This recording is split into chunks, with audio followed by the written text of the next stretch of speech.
Ona görə də Alqama rahimehullah buyurur ki, möminə müsibət üz verir və bilir ki, bu onun Allah tərəfindəndir və beləliklə o razı qalır və təslim olur, sakit olur. Bilir ki, onun üçün yazılan bir şey ondan yan kəsə bilməz. Yazılıbsa deməli başdan gəlməlidir, yazılmayıbsa onun başına gələ bilməz.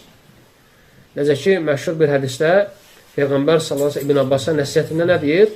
Deyir ki, ey uşaq, ey balaca, mən deyir, sənə kəlmələr öyrədəcəyəm. Allaha qoruş, Allah səni qorusun. Allaha qoruş, onun qabağında tapasan. İstəyəndə Allahdan istə, kömək diləyəndə Allahdan kömək dilə. Bil ki, insanlar, toplum, kütlə, cəm olub sənə bir şeydə fayda vermək istəsələr, Allahın yazdığından başqa bir faydanı sənə verə bilməzlər.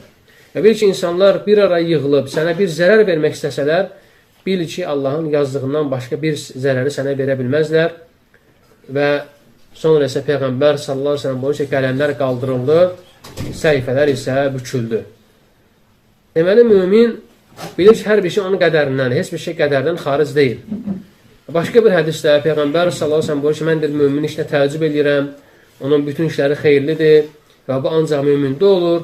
Onun başına xoş bir, yəni o əgər xoş bir şeylə üzləşərsə, qarşılaşarsa, buna şükr edər, bu onun üçün xeyirli olar.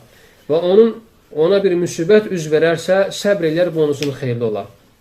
Deməli, müsəlman, mömin, yaxşı halında, gözəl güzəranında, yaxşı vaxtında şükr edən və həmçə çətin vaxtında isə səbr edəndir. Və mömin yaxşı vaxtında şükr edənlərin mükafatını, çətin vaxtında isə səbr edənlərin mükafatını əldə edir. Və mömin beləliklə hər iki halında, həm yaxşı halında, həm də pis durumunda nədir? Mükafat əldə edəndir.